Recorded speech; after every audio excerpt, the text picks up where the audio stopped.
Hello everyone. Now in this lecture we are going to discuss about the classification of company meeting. तर कंपनीच्या मीटिंगसाठी कुठल्या कुठल्या गोष्टींची आवश्यकता असते ते आपण ऑलरेडी डिस्कस केलेले की कुठलीही मीटिंग घ्यायची असेल तर नोटीस, त्याच्यानंतर कोरम, त्याच्यानंतर कोरम मध्ये जे मेंबर्स असतात ते प्रॉक्सी अपॉइंट करू शकतात, त्यानंतर चेअरमन ऑफ द मीटिंग, त्यानंतर रिझोल्युशन, त्या मीटिंगमध्ये कुठले रिझोल्युशन पास होणार आहेत. तर ह्या सगळ्या ज्या गोष्टी रिलेटेड आहेत त्या कशाशी रिलेटेड आहेत तर त्या म्हणजे मीटिंग्स. तर आता ऍक्च्युअल मीटिंगचे प्रकार कुठले, मीटिंग कुठल्या कुठल्या कंपनीच्या असतात. तर फर्स्ट म्हणजे कंपनीची जनरल मीटिंग असते, त्याच्यानंतर meetings of creditor and debenture holders, त्यानंतर मीटिंग्स ऑफ डायरेक्टर. तर आता आपल्याला सगळ्यात महत्वाच्या मीटिंग कुठल्या बघायच्या आहे तर जनरल मीटिंग, की ज्या जनरल मीटिंगमध्ये शेअर होल्डर्स हे त्या मीटिंगमध्ये असणं आवश्यक असतं. म्हणजे शेअर होल्डर जे असतात तर ते शेअर होल्डर्स त्या मीटिंगमध्ये पार्टिसिपेट असतात, मेंबर्स असतात कंपनीचे की जे त्या मीटिंगमध्ये पार्टिसिपेट असतात आणि त्यांच्या संमतीने कुठलेही कंपनीशी रिलेटेड निर्णय घेतले जातात. तर आता त्यातली सगळ्यात पहिली आपण पाहणार आहोत स्टॅट्युटरी मीटिंग. आता स्टॅट्युटरी मीटिंग म्हणजे काय तर स्टॅट्यूट ह्या शब्दाचा अर्थ होतो, स्टॅट्यूट मीन्स लॉ, लॉ म्हणजे कायदा. तर कायद्याने जे बाइंडिंग केलेलं असतं कंपनीवर की ही मीटिंग तुम्ही घेतलीच पाहिजे, अशी जी मीटिंग असते कंपनीची ती पहिली मीटिंग म्हणजे स्टॅट्युटरी मीटिंग. आता ही स्टॅट्युटरी मीटिंग कायद्याने बंधनकारक असते आणि ही मीटिंग आपण कधी घेणार आहोत, काय घेणार आहोत हे कंपनीला त्याच्या आर्टिकल्स ऑफ असोसिएशन मध्ये ऑलरेडी मेन्शन करावं लागतं. आता स्टॅट्युटरी मीटिंग जी आहे तर ती पब्लिक कंपनीला कंपल्सरी घ्यावीच लागते. प्रायव्हेट कंपनीला स्टॅट्युटरी मीटिंग घेण्याची गरज नाही, त्यांनी घेतली तरी चालते. परंतु कायद्याने प्रायव्हेट कंपनीला स्टॅट्युटरी मीटिंग घ्या असं कंपल्शन नसतं. परंतु जी पब्लिक कंपनी असते तर त्या पब्लिक कंपनीला स्टॅट्युटरी मीटिंग ही घ्यावीच लागते. त्याचं कारण काय तर जी पब्लिक कंपनी असते तर त्या पब्लिक कंपनीमध्ये जे काही कॅपिटल असतं, शेअर कॅपिटल असतं तर ते पब्लिककडनं जास्तीत जास्त जमा केलेलं असतं. त्यामुळे त्या पब्लिकला कंपनीशी रिलेटेड त्या मेंबर्सला कंपनीची सगळी इन्फॉर्मेशन मिळावी म्हणून तिथे ही पहिली स्टॅट्युटरी मीटिंग पब्लिक कंपनीसाठी कंपल्सरी केलेली आहे. Statutory meeting is the first meeting of the members of a public company. It is held once in the life of a public company. तर स्टॅट्युटरी मीटिंग ही कंपनीच्या लाईफ टाईम मध्ये फक्त एकदाच घेतली जाते आणि ही मीटिंग कधी घेतली जाते तर कंपनी सुरू झाल्यानंतर, कंपनीचा बिझनेस सुरू झाल्यानंतर 1 महिन्यानंतर, म्हणजे कंपनीचा बिझनेस सुरू झाल्यानंतर 1 महिन्यानंतर तर 6 महिन्याच्या आत, तर 6 महिन्याच्या आत पहिली स्टॅट्युटरी मीटिंग ही झालीच पाहिजे. काही कंपन्या 2 महिन्यानंतर घेतात, काही कंपनी 3 महिन्यानंतर घेते, परंतु 6 महिन्याच्या आत ही पहिली स्टॅट्युटरी मीटिंग कंपनीची, पब्लिक कंपनीची झालीच पाहिजे. तर ही स्टॅट्युटरी मीटिंग होण्यासाठी कंपनीला काय करावं लागतं तर ज्यावेळी स्टॅट्युटरी मीटिंग घ्यायची असते तर त्याच्यासाठी कंपनीला आधी सर्व शेअर होल्डर्सला एक नोटीस द्यावी लागते की कंपनीची मीटिंग ही स्टॅट्युटरी मीटिंग ह्या तारखेला ह्या दिवशी, म्हणजे जे आपण मीटिंग नोटीसचे जे काही हे पाहिले इन्ग्रेडियंट तर ते सर्व इन्ग्रेडियंट ह्या नोटीसमध्ये दिलेले असतात. तर कंपनीला प्रत्येक, म्हणजे जे मेन डायरेक्टर असतील त्यांना, तर जे डायरेक्टरांना कंपनीच्या प्रत्येक शेअर होल्डरला किंवा मेंबरला ह्या स्टॅट्युटरी मीटिंग विषयी इन्फॉर्मेशन देणं गरजेचं असतं. तर ती इन्फॉर्मेशन कशा थ्रू ते देणार तर नोटीस थ्रू. तर प्रत्येक शेअर होल्डरला 21 दिवस आधी, प्रत्येक मेंबरला जे त्या मीटिंगसाठी आवश्यक असते अशा प्रत्येक मेंबरला 21 दिवस आधी सदर मीटिंगची नोटीस देणं आवश्यक असतं.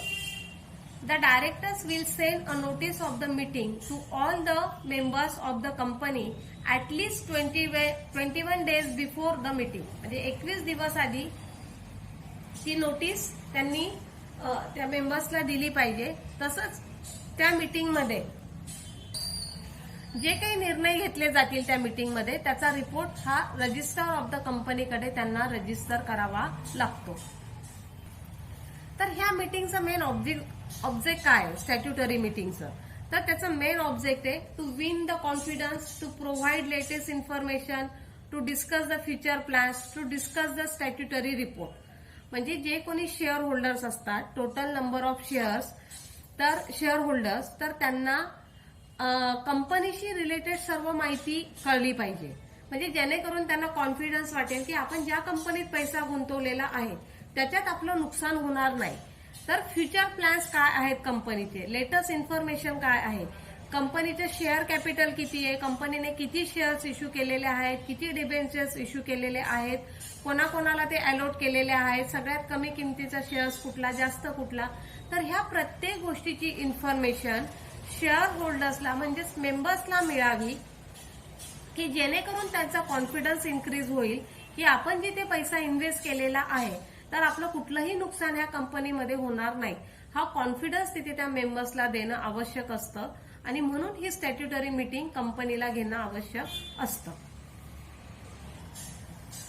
तर ह्या मीटिंगमध्ये सगळं ठरवलं जातं की किती कंपनीचे शेअर होल्डर्स आहेत, किती मेंबर्स आहेत, किती कंपनीचं पेडअप कॅपिटल आहे, त्याच्यानंतर किती शेअर्स त्यांनी रिसीव्ह केलेले आहेत कंपनीने, कोणाबरोबर कंपनीने कॉन्ट्रॅक्ट केलेले आहेत, कंपनीच्या बिझनेस रिलेटेड काय काय कॉन्ट्रॅक्ट केलेले आहेत, ह्या प्रत्येक गोष्टीची इन्फॉर्मेशन शेअर होल्डर्सला आणि मेंबर्सला ह्या मीटिंगमध्ये, स्टॅट्युटरी मीटिंगमध्ये दिली जाते.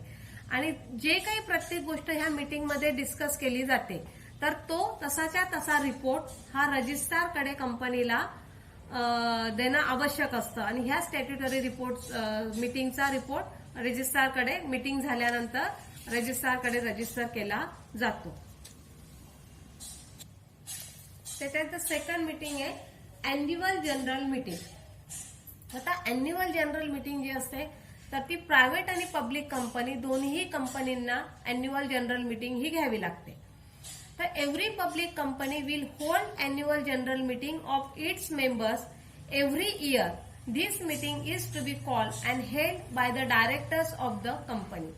तर ही जी अॅन्युअल जनरल मीटिंग असते तर ती डायरेक्टर सोबत शेअर होल्डरची किंवा मेंबरची मीटिंग असते. आणि ही अॅन्युअल जनरल मीटिंग प्रत्येक कंपनीला अंडर सेक्शन 96 नुसार त्यांनी दिले की every company other than a 1 person company must in addition to other meetings hold and annual general meeting. म्हणजे इतर दुसऱ्या ज्या मीटिंग असतील त्यांच्यासोबतच त्यांना एक अॅन्युअल जनरल मीटिंग ही एव्हरी इयर म्हणजे प्रत्येक वर्षी अॅन्युअल जनरल मीटिंग घ्यावी लागते. Specifying such a meeting to be an annual general meeting is the notice of the meeting.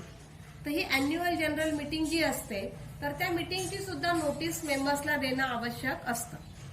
The first annual general meeting must be held within 18 months from the date of its incorporation and the next meeting must be held once in every calendar year. तर आता प्रत्येक जी काही annual general meeting असते तर ती annual general meeting जी असते तर ती 9 महिन्याच्या आत म्हणजे कंपनी सुरू झाल्यानंतर 9 महिन्यात ही अॅन्युअल जनरल मीटिंग म्हणजे पहिल्या फायनान्शियल इयर जे असतं कंपनीचं तर त्या फायनान्शियल इयरमध्ये एकदा तरी ही अॅन्युअल जनरल मीटिंग घेतली गेली पाहिजे. तर आता ह्या अॅन्युअल जनरल मीटिंगमध्ये 2 अॅन्युअल जनरल मीटिंगमध्ये 15 महिन्यापेक्षा जास्त गॅप असायला नको. म्हणजे 15 महिन्यात तरी एकदा तरी जनरल मीटिंग ही झालीच पाहिजे.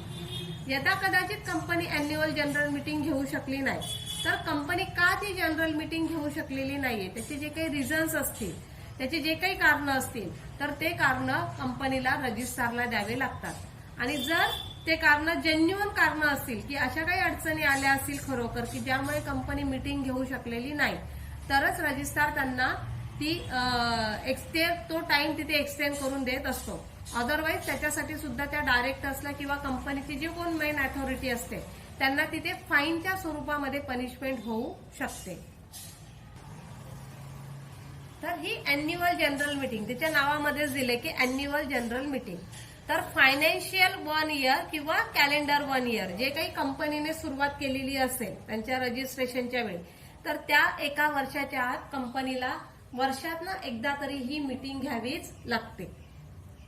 आता 1956च्या ऍक्टनुसार होतं की ती 18 महिन्यामध्ये एकदा घेतली गेली पाहिजे. त्याच्यामध्ये अमेंडमेंट झालेली आहे 2013च्या ऍक्टनुसार की 9 महिन्यामध्ये पहिली अॅन्युअल जनरल मीटिंग झाली पाहिजे आणि त्याच्या पुढची प्रत्येक जनरल मीटिंग ही वर्षातनं एकदा झालीच पाहिजे. आणि जर यदा कदाचित असं ती वर्षातनं एकदा झाली नाही तर जास्तीत जास्त 15 महिन्याचा कालावधी दिला जातो. 15 महिन्यातनं तरी एकदा ती जनरल मीटिंग झालीच पाहिजे. आणि जर तशी जनरल मीटिंग कंपनीला घेता आले नाही तर त्याचे काय रिझन्स होते, काय कारण होते की कंपनीने जनरल मीटिंग घेतलेली नाही आणि कंपनीला तो जो टाइम वाढवून पाहिजे असेल मीटिंग घेण्यासाठी तर रजिस्ट्रारकडे तसं रिझोल्युशन पास करून द्यावं लागतं, तशी परमिशन घ्यावी लागते आणि काय कारण होते ते कारण त्याच्यामध्ये द्यावे लागतात आणि त्यानंतरच त्यांना ती परमिशन घेऊन तिथे ती मीटिंग घेता येते. तर आता ह्या मीटिंगचं मेन उद्दिष्ट काय असतं तर लास्ट लेक्चरमध्येच मी तुम्हाला सांगितलं होतं की काही कोऑपरेटिव्ह बँका असतात, फॉर एक्झाम्पल अर्बन बँक वगैरे, तर ते वर्षात एकदा मीटिंग घेतात आणि प्रत्येक शेअर होल्डरला नोटीस देतात आणि त्या मीटिंगमध्ये त्यांनी दिलेलं असतं की मीटिंगचा अजेंडा काय असेल, म्हणजे काय काय कारणं असतील. तर ह्या अॅन्युअल जनरल मीटिंगमध्ये to check the annual account, म्हणजे जे मेंबर्स असतात किंवा जे डिबेंचर होल्डर असतात तर ते वार्षिक अकाउंट जे असतं कंपनीचं तर ते स्वतः तिथे ते चेक करू शकतात. त्याच्यानंतर डिक्लरेशन ऑफ डिव्हिडंड. डिव्हिडंड म्हणजे काय तर जे शेअर होल्डर्स असतात, जे मेंबर्स असतात, त्यांनी जी काही इन्व्हेस्टमेंट केलेली असते कंपनीमध्ये तर त्याच्यामध्ये कंपनीला जो काही फायदा झालेला असतो तर त्या झालेल्या फायद्यामधून, कंपनीला झालेल्या फायद्यामधून एक काही अमाऊंट असते की जी ऍज अ डिव्हिडंड म्हणून ती शेअर होल्डरला कंपनी ती अमाऊंट वाटत असते तर त्याला म्हटलं जातं डिव्हिडंड. तर ह्या डिव्हिडंडचं डिक्लरेशन सुद्धा त्या मीटिंगमध्ये केलं जातं. कंपनी शेअर होल्डर्सला किंवा मेंबर्सला तिथे डिक्लेअर करते की तुमच्या शेअर्सवर तुम्हाला 1%, 2%, 3% म्हणजे जे काही प्रॉफिट झालेलं असेल तर त्या ऍव्हरेजमध्ये कंपनी तिथे ते प्रॉफिट तुम्हाला डिस्ट्रीब्यूट करणार आहे, म्हणजेच काय तर डिक्लरेशन ऑफ डिव्हिडंड. त्याच्यानंतर इलेक्शन ऑफ द डायरेक्टर्स. जर काही नवीन डायरेक्टर अपॉइंट करायचे असतील किंवा जुन्या डायरेक्टरचा कालावधी संपलेला असेल तर नवीन डायरेक्टर इलेक्ट करायचे असतील तर त्याच्यासाठी स्पेशल रिझोल्युशन या अॅन्युअल जनरल मीटिंगमध्ये पास करून घेतलं जातं. त्याच्यानंतर अपॉइंटमेंट ऑफ द ऑडिटर. जो कोणी कंपनीचं ऑडिट करणार असेल, म्हणजे चार्टर्ड अकाउंटंट असेल, स्पेसिफिक क्वालिफिकेशन त्याचं तिथे दिलेलं आहे त्यांनी, चार्टर्ड अकाउंटंट असेल किंवा सीएस असेल, कंपनी सेक्रेटरी असेल, तर यांची जर अपॉइंटमेंट करायची असेल तर ती अॅन्युअल जनरल मीटिंगमध्ये स्पेशल रिझोल्युशन पास करून ह्या व्यक्तीची आपण अपॉइंटमेंट करत आहोत असं रिझोल्युशन पास करून घ्यावं लागतं ह्या अॅन्युअल जनरल मीटिंगमध्ये. तर ह्या सगळ्या कारणांसाठी तिथे अॅन्युअल जनरल मीटिंग ही घेतली जाते. आणि तिसरी मीटिंग आहे एक्स्ट्रा ऑर्डिनरी मीटिंग. आता एक्स्ट्रा ऑर्डिनरी जनरल मीटिंग. आता extra ordinary meeting means what. आता आपण फर्स्ट पाहिले की स्टॅट्युटरी मीटिंग ही पब्लिक कंपनीसाठी कंपल्सरी आहे. प्रायव्हेट कंपनीने स्टॅट्युटरी मीटिंग घेतली नाही घेतली तरी काही फरक पडत नाही, परंतु शेअर होल्डरची किंवा मेंबर्सची वर्षातनं एकदा तरी एक मीटिंग झाली पाहिजे. ती मीटिंग म्हणजे कुठली तर अॅन्युअल जनरल मीटिंग, ज्याच्यामध्ये कंपनीशी रिलेटेड सगळे जे काही इश्यू असतील तर ते डिस्कस केले जातात, काही निर्णय घेतले जातात. आणि या व्यतिरिक्त जर कंपनीला अशी काही एखादी इमर्जन्सी आली की अॅन्युअल जनरल मीटिंगला वेळ आहे, अॅन्युअल जनरल मीटिंग घेईपर्यंत भरपूर कालावधी जाणार आहे आणि एखाद्या गोष्टीचा कंपनीला लवकरात लवकर निर्णय घ्यायचा असेल आणि त्यासाठी त्यांना शेअर होल्डरची किंवा मेंबरची परमिशन पाहिजे असेल तर अशा वेळी कंपनी एक्स्ट्रा ऑर्डिनरी मीटिंग बोलवू शकते. तर all general meetings other than annual general meeting and statutory meeting are known as the extraordinary general meeting. म्हणजे अॅन्युअल मीटिंग सोडून किंवा स्टॅट्युटरी मीटिंग सोडून इतर जी कुठली मीटिंग कंपनी घेते तर त्या मीटिंगला म्हटलं जातं extra ordinary meeting. This meeting is held on the special this meeting is held on the special occasion, or you can say in the emergency situation when directors think that it necessary, for example at the plan of merger etc. तर अशी जर काही एखादी emergency situation आली आणि त्या पिरियडमध्ये जर कंपनीला एखादी एक्स्ट्रा ऑर्डिनरी मीटिंग घ्यायची असेल तर कंपनी तशी मीटिंग घेऊ शकते. पण त्यासाठी सुद्धा कंपनीला त्याच कंडिशन आहेत की मेंबर्सला आधी नोटीस दिली पाहिजे, 21 डेज बिफोर नोटीस दिली पाहिजे आणि त्या नोटीसचे कंटेंट जे आपण आधी पाहिले तेच कंटेंट, आणि त्यानुसार प्रत्येक मेंबर्सला त्या मीटिंगची नोटीस, त्याचं प्लेस, टाइम, वेळ सगळं कळवलं पाहिजे. कशासाठी ती मीटिंग घेतली जात आहे ते कारण त्या नोटीसमध्ये दिलं गेलं पाहिजे आणि त्यानंतरच कंपनी ती एक्स्ट्रा ऑर्डिनरी मीटिंग घेऊ शकते. त्यानंतर आहे डायरेक्टर्स मीटिंग. आता ह्या इतर जनरल मीटिंग्स आहेत, पण मेन मीटिंग कुठल्या आहे? Statutory meeting, annual general meeting आणि एक्स्ट्रा ऑर्डिनरी मीटिंग. आता डायरेक्टर्स मीटिंग ज्या असतील तर त्या डायरेक्टर्स मधल्या मीटिंग असतात की जे बोर्ड ऑफ डायरेक्टर्स असतात, काही स्पेशल डायरेक्टर्स असतात कंपनीचे, वेगवेगळे फुल time director, part time director आणि वेगवेगळे रिझोल्युशन डायरेक्टरला कंपनीशी रिलेटेड काही पास करायचे असतात. तर त्यांना जी काही चर्चा करायची असेल डायरेक्टरला, कंपनीमध्ये काही त्यांना एक वेगवेगळे निर्णय घ्यायचे असतील, काही पॉलिसीज अप्लाय करायच्या असतील, तर त्यावेळी डायरेक्टर्स त्यांची स्पेशल मीटिंग घेऊ शकतात. तर ह्या मीटिंगला त्यांना मेंबर्सला बोलवण्याची गरज नसते. A board of directors generally must conduct a board meeting to make company's decision, frame the general policy of the company, direct its affairs, appoint the company officers, ensures that they carry out their duties and recommendations to the shareholders regarding the distribution of dividend. म्हणजे त्या डायरेक्टर्सला share होल्डरला dividend distribute करायचा असेल, बिझनेसशी related काही matter discuss करायचे असतील, meetings बोलवायच्या असतील, तर त्या आधी शेअर होल्डर्सला त्यांची स्वतःची मीटिंग घ्यावी लागते आणि त्या मीटिंगमध्ये त्यांचे ते निर्णय होता आणि त्यानंतर मग ते इतर जनरल मीटिंग किंवा annual general meeting, extra ordinary general meeting असतील, तर अशा वेगवेगळ्या प्रकारच्या मीटिंग्स कंपनी ह्या घेऊ शकते. तर आता रिक्विजिट्स ऑफ व्हॅलिड मीटिंग. तर आपण रिक्विजिट्स ऑफ व्हॅलिड मीटिंग ह्या ऑलरेडी आपण सुरुवातीला डिस्कस केलेला आहे की कुठलीही मीटिंग घेण्यासाठी कुठले कुठले रिक्विजिट असतात. म्हणजे अथॉरिटी, कोरम, नोटीस, तर हे सगळे रिक्विजिट्स आहेत व्हॅलिड मीटिंगसाठी. तर इथे आपलं मीटिंग हे चॅप्टर संपलेलं आहे. जर याच्याविषयी काही डाऊट असले तर आता आपण ऑफलाईन लेक्चर्स तसे सुरू करणार आहोत. तर ज्या विद्यार्थ्यांना शक्य असेल त्याने कॉलेजमध्ये येऊन तुमचे काही जे काही डाऊट्स असतील तर ते डाऊट्स तुम्ही तिथे येऊन विचारू शकता. ओके.